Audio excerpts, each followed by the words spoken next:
เลี้ยงจะมัดจะไว้น่ะเลยย่านบ่เพิ่นเฮ็ดแบบนั้นย่านบ่เพิ่นเคยตีล่ะบ่เคยตีเคยตีเวลาเฮ็ดผิดของเขาแหละเขาบิดหูโอ้เวลาเฮ็ดผิดเพิ่นน่ะเพิ่นบิดหูเฮาโดยอืมเฮาแบบว่าเฮ็ดแบบนั้นเฮาย่านนะลูกเนาะโดยเพิ่นเคยซื้อขนมมาฝากอยู่บ่บ่เคยบ่เคยดุมันดุอยู่ว่าเจ้าอีหล่าดุบ่ดุบ่บ่ได้ดุแต่ซอยพ่อแม่บ่ดุแต่ซอยพ่อแม่เด้อซอยพ่อแม่อีหยังซอยแบบใดแน่ซอยแบบใดแน่เล่าให้ลุงฟังแน่เวลาเขาไปให้น่ะเฮาอยู่ดึงเขามาเอาไว้อ๋ออีหล่ากลับมาแต่โรงเรียนเนาะพ่อกับแม่กับน้องกับเอื้อยไปให้เฮาก็ต้องนึ่งข้าวไว้ท่ามาไว้เนาะก็มาไว้คันว่ามันในเฮาก็นึ่งไว้ตอนแรงเหลือนึงอ๋อเคยบ่อดข้าวข้าวบ่มีกินเคยบ่เคยเรื่อยบ่เรื่อยๆแต่คันเฮามีมันก็ขุดมันแล้วก็แกะต้มคันเวลามีมันแล้วก็เฮาขุดมาแล้วก็มาล้างแล้วก็แกะปอกเปลือกเนาะลูกเนาะแล้วก็ไปต้มหรือไปนึ่งเอาต้มแล้วเอามากินโอ้แซ่บอยู่บ่ลูกหล่ะเวลากินน่ะแซ่บอยู่บ่มันบ่ได้แซ่บแต่กินพออิ่มพี่น้องฟังคำนี้ว่าไว้เลยพี่น้องว่ามันบ่ได้แซ่บแต่เวลานั้นมันต้องกินเพื่อว่าอยากให้อิ่มเนาะลูกหล่ะเนาะกับข้าวก็บ่ได้มีกับแนวกินกับมันกับหยังสิก็บ่ได้มีเนาะล่ะเนาะบ่ได้มีกินแต่มันอย่างเดียวคันอีแม่ไปหาน้ำไม้ก็กินน้ำไม้คันสมมุติว่าอีแม่เจ้าไปหาน้อง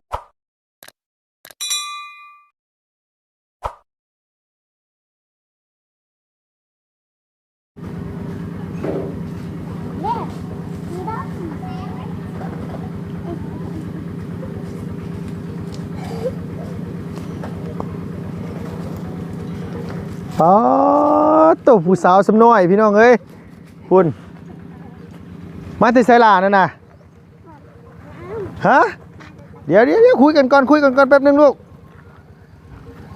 ทำงานได้โอ้เอาสบายดีป้าลุงแน่สบายดีโดยเอาลุงขยันนิดไม่ใช่เนี่ย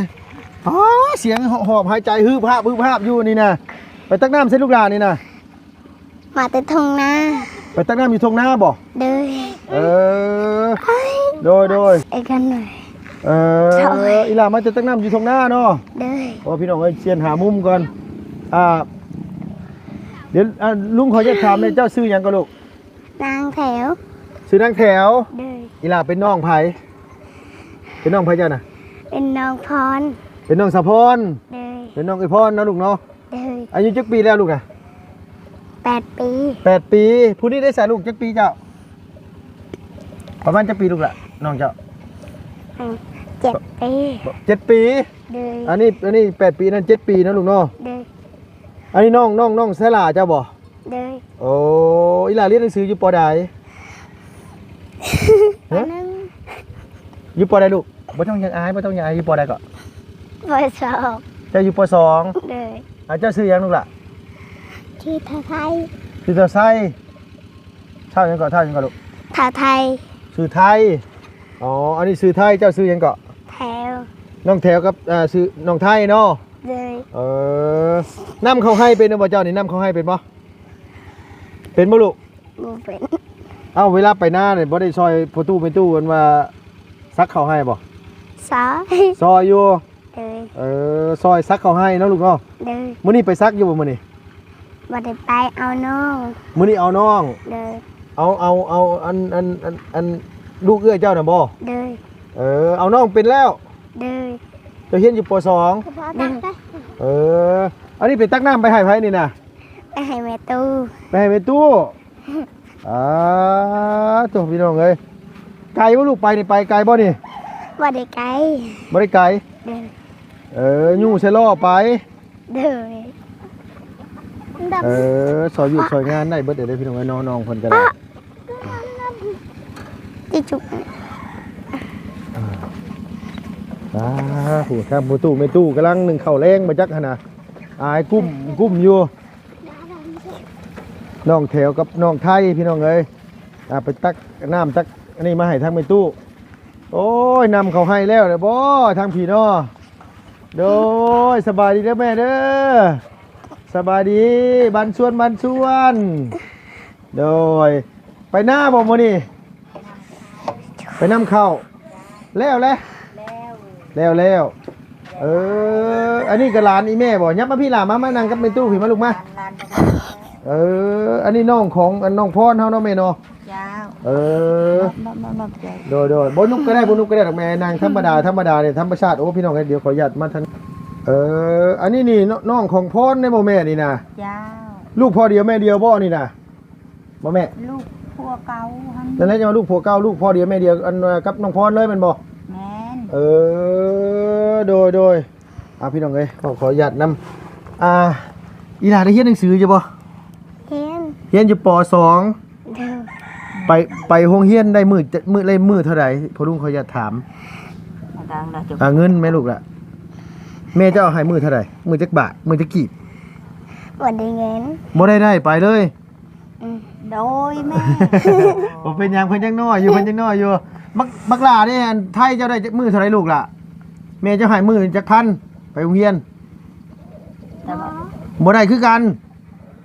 เอาเวลาลูกอยากกินขนมได้ซะเพิ่นที่เจ้ากินใช้ขนมน่ะแต่วันจ้าบ่ได้กินเลยเอาเวลาเห็นหมู่กินที่เจ้าอยากอยู่บ่ลูกอยากบ่อยากอยากแต่ว่าคือน้องๆนี่มีอยู่กันจักคนก็ไม่ตู้ซุมื้อนี่นะเพื่อนของน้องนี่นะน้องพรโดยบ่แม่นหมู่9 คน9 คนบ่ลูกล่ะแล้วก็ใช้อ้ายเพิ่นอีกผู้นึงน่ะไปทางใดล่ะพี่น้องเอ้ยเมื่อกี้นี่คนที่ว่าไปใต้กบใต้เขียดมาให้ทั้งประตูไม่ตู้กินน่ะอันนี้นี่ใช้ได้ย้อนเด้อบ่แม่ขออนุญาตถามหน่อยใช้ได้ย้อนได้เนาะโดยนำเขาให้หรือว่าอันไปป้อนเขาให้เป็นแล้วบ่นี่น่ะป้อนชอยแม่น่ะอันนี้ไหนไปนำกันบ่มื้อนี้เอาหลานมื้อนี้เอาหลานโดยไปนำอันนี้ไปนำอันนี้เฮ็ดเป็นบ่ลูกเจ้าเป็นแล้วบ่เฮ็ดเป็นบ่ลูกล่ะจังเป็นบ่เอาบ่เป็นยังน้อยอยู่ชุดใส่ไปโรงเรียนชุดใดลูกล่ะขออย่าถามเลยชุดสีขาวมีจักโต3ตัวชุดนักเรียนไหนเลยกระจายดังมาไม่โดนมี3ตัวเสื้อเจ้าไหนเสื้อสิ้นนี่บ่ลูกเลยคือน้องนี่บักหลาได้มีจักโตเจ้าบ่มีใช้ชุดแบบนี้ไปบ่ผู้น้อยๆนี่บ่มีพี่น้องเอ้ยว่าไงบักหลาบ่มีเนาะลูกเนาะบ่มีบ่เสื้อนะบ่มีเสื้อมีแต่เอื้อยผู้เดียวนี่บ่มีแต่เจ้าบ่คือไปโรงเรียนสิน่ะบ่ได้กินขนมน้ำหมู่เวลาเขาแจกได้เวลาเพิ่นมาแจกน่ะได้เนาะลูกเนาะคันเพิ่นบ่มาแจกน่ะคือบ่ได้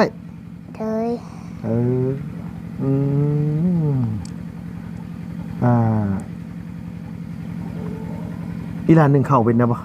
เป็นหนึ่งเป็นนะบ่ไม่ตู้เนี่ยเป็นสมมติว่าขึ้นไม่ตู้ผู้ตู้ไปหน้าอย่างสิกับหลานมาเฮือนก่อนก็บอกให้เขาหนึ่งถ่าได้เนาะจ้ะโดยว่าง่ายก็คือแบบว่าจังไดนะพี่น้องว่าคือแบบว่า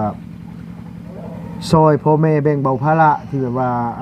หนึ่งข้าวหนึ่งน้ำตักน้ำตักหยังสิได้เนาะมีตัวเนาะ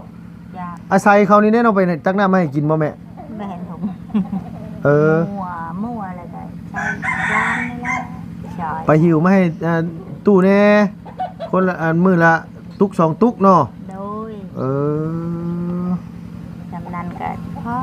หน่อย2ตายายกินน้ำกันเป็นยังลูกหลานเป็นยังน่ะมันเป็นได้ไรกินแล้วข้าวแรงน่ะกินแล้วข้าวแรงได้ยังกินข้าวแรงนี่ฉันได้กินบ่กินไข่ไก่ไก่สิเบิดบ่ไข่ไก่ล่ะมืดหน่อยหลายคนเนาะไม่ตู้เนาะ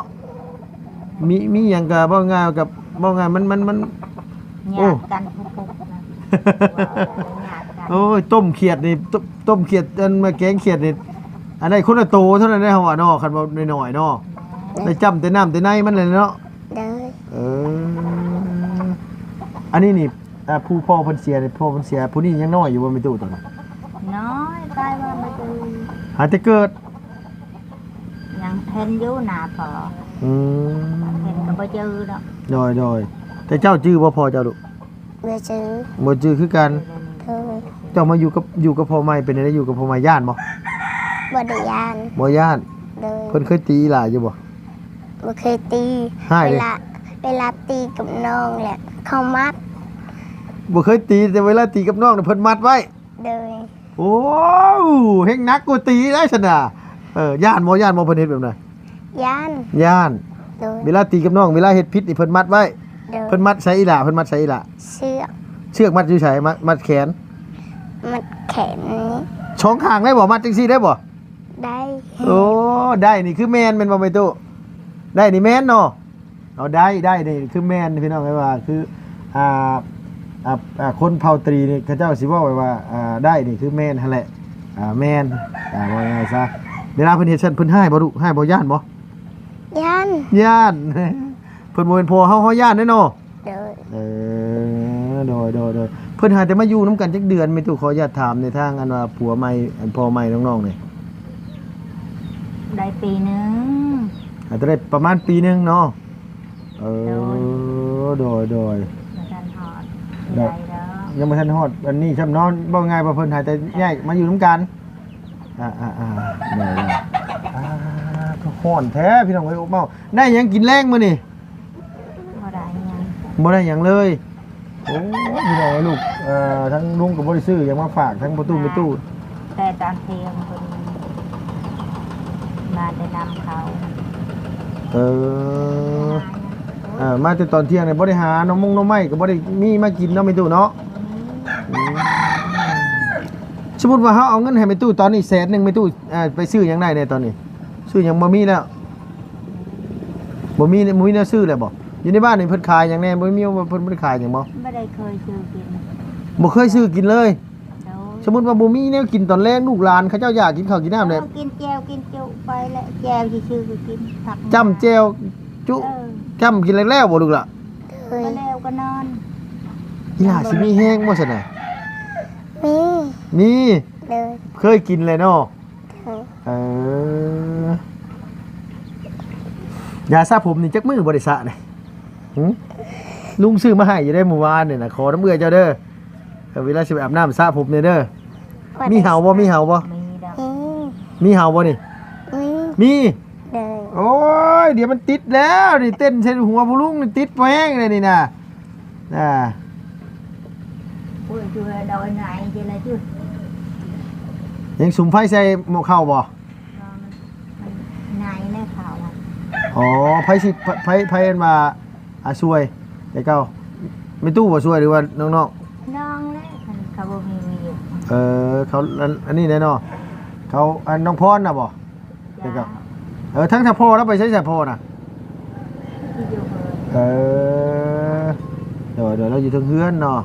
เมื่อยบ่พ่อเอ้ยเขาก็บ่ได้ซื้อสิ้นมาฝากซะละเฮาก็ได้มื้อนี้ก็มาค่ำเนี่ยแม่มีแต่ว่าสิอันว่านี่บ่ได้ไล่เลยบ่ลูกไปโรงเรียนน่ะ1,000ก็บ่ได้ บ่ได้ แม่บ่มีให้ โดยเงินบ่มีเงิน บ่มีเงินว่าแล้วแหละว่าขนาดสิซื้อข้าวกินก็ยังบ่มีเนาะไม่ตู้เนาะ โอ้พี่น้องเอ้ยหม้อไฟก็ตั้งเธอเลยอยู่นี่แต่ว่าไม่ตู้แล้วบ่มีไฟเข้ากันว่าได้ไฟพื้นไฟเข้ามันก็สิสบายอยู่ดอกพี่น้องเอ้ยแบบว่าเฮาไปหันมานี่มันก็ง่ายขึ้นนั่นแหละว่าง่ายซะ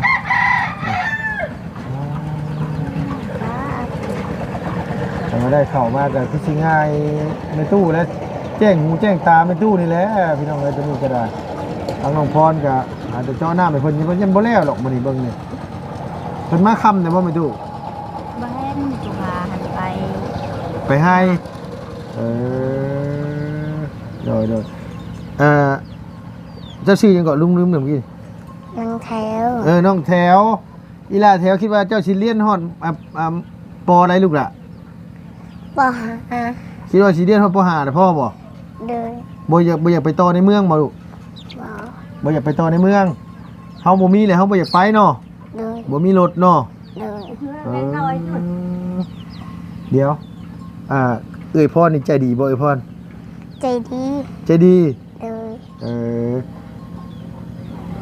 เดี๋ยวเพิ่นมีหยังก็แบ่งให้กินเนาะ โดย เพิ่นไปซอยเจ้าให้ดำนาอันบ่แม่นอันนำเข้าอยู่บ่ ซอย เอออีหล่าหาเฮ็ดละงูกเป็นอยู่บ่นี่ เป็น เป็นบ่ โดย หาเฮ็ดปวกได้ซะ หาเห็ดบวกก็เป็น ถ้าสมมุติว่าเฮ็ดปวกออกเฮ็ดละงูกออกไปหามาให้บ่าวเด้อบ่าวสิจ้างเด้อบ่าวสิซื้อเด้อเดี๋ยวบ่าวสิหาซื้อเสื้องามๆให้ใส่เด้อมีบ่เกือบใส่นะมีบ่เกือบใส่นะโอ้ยอย่าบอกได้บ่ครูนี่อันนี้บ่เกือบเจ้าน่ะ เลย โอ้ยเอื้อยกับบ่มีน้องกับบ่มีพี่น้องมึงจะเบิ่งนี่แหละพี่น้องไอ้ลุงยังเว้าอยู่อันว่าคนเฮานี่มันต่างกันแท้ๆเลยการดำรงชีวิตการใช้ชีวิตแต่ละคนแต่ละครอบครัว ขอไปช่วยเขา โดยบ่เป็นหยังไม่ตู้เขาคุยกับอีหลาอันว่าแถวก็ได้หรอกเนาะแถวเนาะ เลย บ่แถว เลย เจ้าเคยหาเงินได้นี่หลายๆชุดเจ้านี่ได้เท่าไหร่ลูกล่ะขายเห็ดขายหอนจังสิ บัวไหน บ่เคยได้เลย เลย เออ คันไปหากับแม่ก็มีแต่กิน ไปหากับแม่กับอะไรมาก็ได้แต่กินนะลูกหลานเนาะบ่พอสิได้ขายเนาะ เลย อาจจะกินก็ยังบ่พอบางเทื่อเนาะ เลย เออแบบคือชุมลุงมาซอยนี่อีหล่าแถวอยากได้หยังแบบอยากได้หยังแบบที่สุดเลยที่เจ้าอยากได้หยังนี่ล่ะ อีหยังก็เอา อีหยังก็เอาเนาะลูกเนาะ เลย บ่ง่ายเพิ่นเฮ็ดหยังก็ให้เฮ็ดหยังให้ก็เอาเนาะ เลย ซื้อเสื้อผ้าให้ก็เอาซื้อเกิบก็เอา เลย ซื้อปิ้มซื้อปึ้มซื้อมิกซื้อซอก็เอาเนาะลูกเนาะ เลย เฮือนอยู่นี่สำคัญบ่เฮือนอยู่นี่สำคัญบ่เฮือนนี่บ่ลูกสำคัญบ่เฮือน สำคัญ สำคัญเนาะ เลย เวลานอนเวลาไหนเวลาฝนตกอยู่ลำบากบ่ลูกล่ะ ลำบาก เวลาอยู่ลำบาก เลย มันตกมื้อนึงหั่นเปียกบ่อีกล่ะ เปียก นอนรับอยู่บ่ คันมันบ่ได้เปียกมันรับคันมันเปียกบ่รับ พี่น้องเอ้ย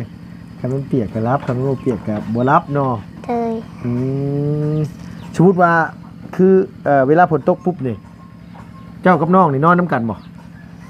นอนนำกัน เจ้านอนกันกับน้องมีแค่คนนอนกันดูล่ะ 9 คน มี9คน เลย ป๋าผ้าห่มพออยู่บ่ลูกน่ะบ่พอ บ่พอ มอนมูลเนี่ยมอนมูลคือบ่เห็นมีครบกันอยู่บ่มอนมูลน่ะ มันบ่ได้ บ่ได้ เลย บ่ได้นี่คือบ่มีเด้อพี่น้องเด้อโดยเอาเวลาเดี๋ยวลุงขอจะถามนางอยู่สิลูกหลานเด้อง่ายเด้อเวลาเจ้าตีกันกับน้องเจ้าผู้นี้บ่ที่ว่าพอเลี้ยงเจ้ามัดเจ้าไว้น่ะ เลย ย่านบ่เพิ่นเฮ็ดแบบนั้น ย่าน บ่เพิ่นเคยตีล่ะบ่ เคยตี เคยตี เวลาเฮ็ดผิดของเขาแหละเขาบิดหู โอ้เวลาเฮ็ดผิดเพิ่นน่ะเพิ่นบิดหูเฮา โดย เฮาแบบว่าเฮ็ดแบบนั้นเฮาย่านนะลูกเนาะ โดย เพิ่นเคยซื้อขนมมาฝากอยู่บ่ บ่เคย บ่เคย ตอนมาตอนดำบิดนั้นเขาเคยไปเบิ่งนางเขาซื้อเถื่อละทงโดยที่มาแต่ทำอิฐน่ะบ่ โดย เพิ่นซื้อมาเทื่อละถุง โดย มาให้ซุเจ้ากินนะ โดย แต่ซุมื้อนี้บ่มีแล้ว บ่มี เดี๋ยวลุงขออย่าถามอีหลาแถวเวลาไปโรงเรียนแหละมีบ่ล่ะหมู่เว้าว่าเฮาคนขี้ทุกข์จังซั่นสิมีบ่ บ่มี หมู่บ่ได้เว้าบ่ โดย หมู่ชวนหลายหมู่เล่นน้ำเจ้าอยู่บ่ ลิ้น เล่นอยู่เนาะ โดย ยันว่าอย่าเพิ่นว่าน้องแถวขี้ทุกข์บ่มีข้าวมีน้ำกินยันหมู่ล้อเฮาสินะมีบ่ดูล่ะ บ่มี เนาะแต่ว่ายังดีแต่ว่าเฮาเป็นคนดุมันดุอยู่ว่าเจ้าอีหลาดุบ่ บ่ได้ดุแต่ซอยพ่อแม่ บ่ดุแต่ซอยพ่อแม่ เดิน ช่วยพ่อแม่อีหยังช่วยแบบใดแน่ช่วยแบบใดแน่เราให้ลุงฟังแน่ เวลาเขาไปให้น่ะเฮาอยู่ดึงเขามาเอาไว้ อ๋ออีหล่ากลับมาเตะโรงเรียนเนาะ เดิน พ่อกับแม่กับน้องกับเอื้อยไปให้ เดิน เฮาก็ต้องนึ่งข้าวไว้ท้า มาไว้ มาไว้เนาะก็มาไว้คันว่ามันในเฮาก็นึ่งไว้ ตอนแรงเหลือนึง อ๋อคือสิ่งสำคัญอีหล่าสิไปโรงเรียนอีหล่าต้องมาไว้เนาะ เดิน มากลับมาแต่ตอนแรกเนี่ยสำนี่อีหล่านึ่งเขาว เดิน นึ่งข้าวเพิ่งเป็นแล้ว เป็น แล้วเนาะลูกเนาะ เดิน คือเก่งแท้เก่งแน่ลุงว่ะเวลาไปให้จังซี่ไปหาเขียดไปหาหยังก็เป็นบ่ลูกล่ะ เป็นคือกัน เดินกันไปกันตอนคืนบ่เป็น คันไปกั้นตอนคืนน่ะบ่ค่อยเป็นปานใด เดิน เออโดยเสื้องามๆใส่นี่มีจักโตเสื้องามๆใส่มีจักโตลูก มี มีอยู่บ่ มี2-3พื้น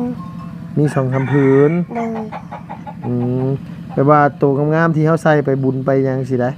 ใส่ไปงานงานแต่งสินะบ่มี บ่มี บ่มีเสื้อขาวที่เจ้าใส่น่ะเก่าหรือยังดำได้บ่หรือว่ายังใหม่อยู่ อย่างไม่เขาให้3ชุดปีหนึ่งละชุดหนึง อ๋อคือจังซี่เนาะลูกเนาะแบบว่าคือบ่แม่นพ่อแม่นแม่เจ้าซื้อมาให้เป็นบ่เพิ่นแจกแม่นบ่ โดย เพิ่นแจกเนาะลูกหลานเนาะ โดย คันว่าบ่เพิ่นบ่แจกนี่อีหล่าก็ต้องใส่เสื้อแบบนี้ไปโรงเรียนบ่ โดย พ่อแม่เจ้าบ่มีซื้อให้เนาะ โดย เออโดยว่าไงก็คือรัฐเพิ่นแจกพี่น้องเอ้ยหรือว่าเป็นองค์กรหรือว่าธนาคารพัฒนาอย่างสินะพี่น้องเพิ่นแจกอันนี้ก็ยอมรับเนาะพี่น้องแบบว่าคือธนาคารพัฒนาลาวนี่ก็ส่งเสริมน้องๆที่ด้อยโอกาสที่บ่มีเงินมีทองที่พ่อแม่เขาเจ้าขาดเคินเพิ่นก็ซื้อเสื้อซื้อชุดนักเรียนน้องๆมาแจกรัฐบาลนี่แหละพี่น้องเนาะก็ยอมรับพี่น้องเอ้ยก็มีที่เพิ่นซอยส่วนหนึงเนาะพี่เนาะคือเฮานี่ก็หยิบยื่นเข้ามาก็ถือว่าได้บรรเทาทุกข์กับหลายเติบก็ส่วนหนึ่งคือการเนาะพี่เนาะซอยกันคนละไม้ละมือเด็กๆหน่อยคือพี่คือน้องคือผู้ใหญ่ใจดีแบบว่าเพิ่นฝากเงินมาสดซอยหรือว่ายกตัวอย่างแบบนี้อีหล่าเคยบ่ลูกหล่าแบบว่าลุงขออยากถามแบบว่าเคยบ่อดข้าวบ่มีกินเคยบ่ เคย เรื่อยบ่ เรื่อยๆแต่คันเฮามีมันก็ขุดมันแล้วก็แกะต้ม คันเวลามีมัน เดิน แล้วก็เฮาขุดมาแล้วก็มาล้าง เดิน แล้วก็แกะปอกเปลือกเนาะลูกเนาะ เดิน แล้วก็ไปต้มหรือไปนึ่งเอาต้มบ่ต้มแล้วเอามากิน เดิน โอ้แซ่บอยู่บ่ลูกหล่ะเวลากินน่ะแซ่บอยู่บ่ มันบ่ได้แซ่บแต่กินพออิ่ พออิ่ม เดิน พี่น้องฟังคำนี้ว่าไว้เด้อพี่น้องว่ามันบ่ได้แซ่บแต่เวลานั้นมันต้องกินเพื่อว่าอยากให้อิ่มเนาะลูกหล่ะเนาะ เดิน กับข้าวก็บ่ได้มีกับแนวกินกับมันกับหยังสิก็บ่ได้มีเนาะล่ะเนาะ บ่ได้มี กินแต่มันอย่างเดียว เดินคันอีแม่ไปหาน้ำไม้ก็กินน้ำไม้ คันสมมุติว่าอีแม่เจ้าไปหาหน่อไม้อีแม่ก็เอามาต้มมานี่ก็กินหน่อไม้นํกัน เดิน แบบข้าวบ่มีเลยนี่บ่ลูก บ่มี อดจักมื้อที่ว่าแม่บ้านทางนักเลยอดจักมื้อแบบว่านี่มันบ่มีติดต่อกันเลยนั่นว่า ตอนที่บ่มีเขาวอะอดแค่1-2มื้อแล้วก็เข้าไปหาน้ำไม้แลกเอา โอ้ยพี่น้องไอ้นี่แหละคือว่าคันว่าเฮาอันนี้คือเด็กน้อยพี่น้องๆแบบว่าน้องเพิ่นเว้ามีแต่ความจริงทั้งนั้นเลยแต่ว่าชูนว่ามันบ่มีเลยเนาะล่ะเนาะ เดิน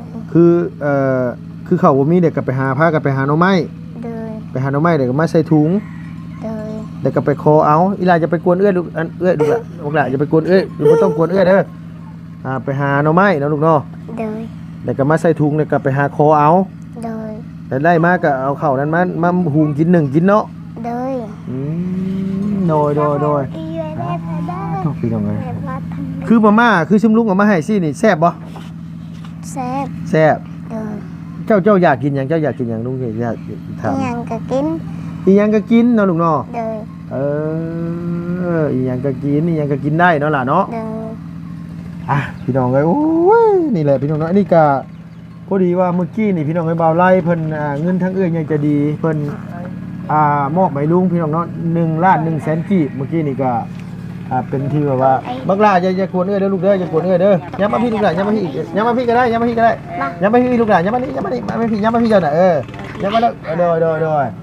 ดยพอดีว่าใบยังอีหล่าจำฮู้บ่ใบยังนี่นะ บ่ฮู้ ฮะเขียนหนังสือนี่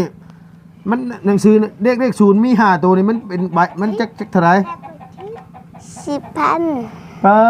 พี่น้องเอ้ย10,000ว่าซั่นว่าโอ้ยคนเคยพอแต่ใบ10เนาะพี่น้องเนาะอันนี้มันบ่แม่นใบ10เลยลูกหลานเอ้ยเบิ่งไหมนี่ตัวเลขมันนี่เห็นบ่นี่ตัวเลขมันนี่ใบยัง ใบเช้า ใบเศร้าโอ้ยให้โอกาสอีกเทื่อนึงเด้ออันนี้ถ้วยบ่ถึก2เทื่อแล้วคันถ้วยถึกบัดนี้สิเอาให้เลยคันถ้วยบ่ถึกเอาเข้าคืนนี่ได้ เลข0เด้อ1 2 3 4 5เลข0 5ตัวนี่กับเลข1อันนึงนี่มันเป็นใบหยังลูกล่ะ0ตัวนึงเขาเอิ้นเท่าไหร่10แม่นบ่แม่นบ่ 10 สมมุติว่า0 2ตัวนี่เป็น100แม่นบ่ เลย 0 3ตัวนี่เป็นพัน0 4ตัวนี่เป็นหมื่น0 5ตัวนี่มันเป็นหมื่นอะไรหยัง 15,000 15,000อันนี้บ่แม่น15,000เด้อลูกหลานเด้ออันนี้100,000 100,000กีบมันหลายกว่า15,000อันนี้ในใบเดียวนี่อีหลาบ่เคยเห็นบ่ บ่ได้เคยเห็น บ่เคยได้บ่ลูก เลย บ่เคยได้พี่น้องเอ้ยฟังอีหลาเพิ่นนี่สมมุติว่าลุงเอาให้สิดีใจบ่นี่ดีใจบ่นี่ ดีใจ ดีใจอันนี้ก็เป็นเงินทางเอื้อยใหญ่จะดีเด้อพี่น้องเด้อที่เพิ่นได้ให้เบาไล่มาเป็นสะพานบุญให้ลุงเฮิมเนาะพี่เนาะลุงก็สิมาเอาเงินตัวนี้พี่น้องเอ้ยก็เฮาก็ส่งต่อให้น้องเพิ่นพอได้ไปบรรเทาทุกข์หรือว่าไปซื้อเป็นไรแป้งนุ่มที่มันขาดมันเกินให้ทางแม่เพิ่นเก็บไว้หรือว่าให้ทางเอื้อยเก็บไว้ก็ได้หรือว่าอีหล่าเก็บไว้แล้วก็อีหล่าขอไปโรงเรียนมื้อละ1,000 2,000พอได้ซื้อขนมนะลูกเด้อ แสนหนึ่งนี่ก็ขอไปมื้อละ1,000 2,000กีบพอได้ซื้อขนมเวลาหมูกินเขาจะไม่ได้ซ่อมปากหมู เลย เนาะ เลย ลุงก็ให้อีหล่าเห็นว่าลูกมันแล้วก็เป็นเด็กน้อยที่แบบว่าฮู้จักความพี่น้องเอ้ยแล้วก็เห็นว่าเป็นคนหนึงที่แบบว่าลำบากเคยบ่ไปขุดมันเคยขุดมันอยู่บ่เจ้าก็ เคย เวลาจกบ่ถึงเฮ็ดได้ไหนเอาหัวย้อนลงไปบ่ลูก บ่ได้ยะ เด้อจังได๋ก็สิ่งอื่นใดเนาะพี่น้องลุงก็ต้องกราบขอบคุญขอบคุณเด้อทางเอื้อยใหญ่ใจดีเพิ่นได้ให้เบาไล่มาเป็นสะพานบุญให้ลุงเฮิมเนาะพี่น้องลุงเฮิมก็มาส่งต่อพี่น้องเอ้ยบุญส่วนนี่ที่เอื้อยได้เฮ็ดได้ทำก็ลุงก็ต้องขออนุโมทนาบุญนำเด้อเด้อขอให้เอื้อยอายุมั่นขวัญยืนขอให้เอื้อยร่ำเอื้อยรวยเด้อขอให้สุขภาพพลามัยแข็งแรงเนาะอันนี้ก็ลุงก็สิเอามาแบ่งปัจจิตปัจจัยให้ทางอีหลาน้อยเพิ่นแสนหนึงนะพี่น้องเนาะอีหลานี่แสนกีบไปลูกเด้อเอ้า เด้อขอบใจให้สิเจ้าหังให้สิเจ้ามี โดยเอ้าตาดีใจเฮ็ดให้ยิ้มอยู่บ่ดิเอาตั้งใจเฮียนนะลูกหลาเด้อ เด้อ สมมุติว่าเจ้ากลับมาแต่โรงเรียนเนาะอันโมเมนต์เจ้ากลับมาตอนเที่ยงเนาะเจ้าก็มาเข้าไว้เนาะล่ะเนาะ เด้อ แล้วก็ไปโรงเรียนใหม่กลับมาแล้วก็1บ่บัดนี้ เด้อ จุไฟเป็นแล้วบ่ เป็น แล้ว เด้อ บ่ได้ย่านบ่เวลาอันไฟหญ้าเตยลงมาเลยไฟลวกไหม้เฮือนบ่ย่านบ่เฮ้ย มันบ่เคยลูก มันบ่เคยลวกมันบ่เคยลนเนาะ เด้อ โดยเอาพี่น้องเอ้ยนี่ก็เป็นอีกผู้หนึ่งเนาะที่อยู่ในครอบครัวเฮือนซานของอีหล่าพ่อน้องคนรองคนรองคนสุดท้ายเนาะแม่นบ่แม่อันนี้นี่ผู้สุดท้ายเนาะอันนี้รองเนาะผู้นี้แหละกับผู้นี้เลยแม่นบ่ เด้อ ผู้นี้ผู้นี้8ปีผู้นั้น7ปีพี่น้องใส่ไปตักน้ำตักในไล่เบิดละ1ข้าว1น้ำซอยพ่อซอยแม่บ่ได้ดุแต่ว่าซอยพ่อซอยแม่บ่ซั่นว่าพี่น้องเอ้ยและมีคำหนึงที่มากินใจแห้งอีหล่าเพิ่นว่ามันนี่บ่ได้แซ่บเลยแต่ว่าเวลานั้นต้องกินเพื่อว่าให้มันอิ่มเพิ่นบ่ล่ะ เด้อ เค คือรสชาติมันน่ะบ่ได้แซ่บเป็นบ่ลูก บ่เสพ บ่แซ่บแต่ว่าต้องกิน เด้อ คันบ่กินเฮาหิว เด้อ เฮาอยากกินข้าวเฮาบ่อิ่มเลยก็ต้องกินนะลูกเนาะ เด้อ โอ้ บอกมันเจ็บท้อง มันเจ็บท้อง เด้อ ก็ต้องกินว่าง่ายซะบรรเทาชีวิตพอให้นอนหลับนะลูกเนาะ เด้อ อันนี้อีหลาเพิ่นซื้อน้อง แถว น้องแถวอีหลาแถวอันนั้นไทยพี่น้องเอ้ยน้องแถวน้องไทยสองน้องเป็นน้องใกล้ๆชุดทองเลยล่ะพี่น้องเอ้ยแม่ของขอบคุณเฮือนชาญน้องพรเพิ่นเรามีแต่ว่าสำหรับคลิปนี้เนาะพี่น้องลุงกับบังเอิญนี่น้องเพิ่นดูน้ำอยู่ในมากก็เลยถ่ายพี่น้องเบิ่งแล้วก็เป็นเด็กน้อยที่ลุมันลุงสังเกตเบิ่งตั้งแต่โดนนี่ล่ะแต่อีหลาเพิ่นก็เป็นคนที่ลุแล้วก็ครอบครัวเฮือนชาญน้องพ่อนี่ก็บ่มีคนขี้ข้านน้องๆมีตู้เนาะแต่ละคนก็ดุมันหมดทุกคนเนาะเฮ็ด เฮ็ดจำนั้นเลย เฮ็ดให้เฮ็ดนาเฮ็ดช่วยสวนซอยกันนี่แหละเนาะ จ้า โดยมันก็คือต่างคนต่างเฮ็ดซอยกันพี่น้องเอ้ยแบ่งหน้าที่กันงานก็เฮ็ดผู้หนึงไปหากินผู้หนึงเฮ็ดผู้หนึงไปโรงเรียนก็กลับมา1ข้าว1น้ำซอยกันเนาะแม่เนาะ จ้า โดยเอ้ามีแต่ว่าคลิปนี้ก็ฝากแม่พี่น้องไว้ฝากอีกหน่อยผู้หนึงเนาะกำลังศึกษาหรือว่ากำลังเข้าโรงเรียนฝากน้องเพิ่นแน่ชื่อเสื้อผ้าหน้าแพร่ชื่อผ้าห่มผ้าแพร่มาให้ตุ่มกินอิ่มนอนอุ่นนี่ก็ถือว่าเป็นบุญเป็นกุศลอะไรพี่น้องเอ้ยเนาะบุญนี่ก็คันเฮาบ่เฮ็ดบ่สร้างมันก็บ่ได้มาหาเฮาง่ายๆนะพี่น้องเอ้ยเฮาบ่รู้ว่าเฮาตายไปแล้วเฮาสิพบพ่ออีหยังแน่ทีแรกเฮาก็ทำบุญทำกุศลเพื่อบุญกุศลนี่ไปปกปักรักษาเฮาในภพหน้าภูมิหน้าเนาะพี่เนาะก็ขอให้พี่น้องชดช่วยกันคนละเล็กละน้อยยกตัวอย่างก็คือเอื้อยเพิ่นนี่แหละให้เอาอะไรมาเป็นสะพานบุญให้ลุงก็มาส่งต่อบุญกุศลนี่ก็มันก็นำพาให้เฮาจิตใจเฮาสะดวกสบายหากินของบ่ค่าเนาะแม่เนาะเฮ็ดหยังทำหยังก็จิตใจดีงามลูกค้าเข้าห้านสมมุติว่าเปิดห้านค้าห้านขายลูกค้าเข้าห้านเฮามีอารมณ์แจ่มใสยิ้มแย้มแจ่มใสเนาะพี่เนาะลูกค้าก็สิเข้าฮู้จักเวลาฮู้จักเสียลูกค้าก็สิเบิ่งหนึ่งกันย้อนว่าบุญกุศลที่เฮาได้เฮ็ดได้ทำเนี่ยมันส่งผลพี่น้องเอ้ยอันนี้ก็คือเป็นสิ่งดีๆเนาะพี่เนาะผู้ใดก็ตามแต่นี่ตัวอย่างนี่แหละพี่น้องเอ้ยผู้ใหญ่เพิ่นมาให้บริจาคน้ำเจ้าหน้าให้ทางสาวพรนี่ก็โอ้ลุงจังได๋ก็ขอมูลนิธิบุญนำเด้อทางผู้ใหญ่เพิ่นขอให้เพิ่นร่ำเพิ่นรวยพี่น้องเอ้ยทุกคนนั่นแหละทุกช่องที่เพิ่นได้เฮ็ดบุญเฮ็ดกุศลเนาะพี่เนาะเพิ่นก็ขอให้เพิ่นสุขภาพพลามัยแข็งแรงเฮ็ดหยังทำหยังก็ขอให้ร่ำให้รวยเอ้าไปได้เลยลูกหลานบ๊ายบายพี่น้องเนาะ บ๊ายบาย โดยบ๊ายบายลูกหลานโดยเอาสบายดีเด้อโดยสบายดีเก็บดีๆเด้อลูกหลานเด้อไปเด้อพี่น้องเด้อ FC เด้อพี่น้องเด้อโดยไปเด้อแม่เด้อโดยพี่น้องเอ้ยเนาะโดยเอาพี่น้องเนาะลุงกะซอยมันเท่าทุกซอยได้ชำที่เฮาซอยเฮากะคือลุงอันนี้แหละพี่น้องเอ้ยเนาะคันเฮาเป็นไปได้เฮาก็อยากชดอยากซอยอยาก